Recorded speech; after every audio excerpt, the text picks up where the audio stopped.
ایک چھوٹے سے گاؤں میں ایک لڑکا رہتا تھا، نام تھا احسن۔ وہ غریب تھا مگر دل کا صاف اور سچ بولنے کا عادی۔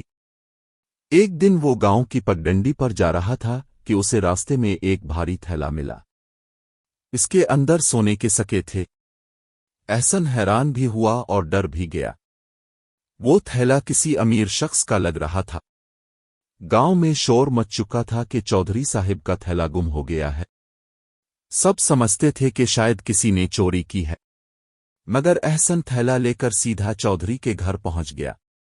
چودھری صاحب نے تھیلا دیکھا تو حیران رہ گئے۔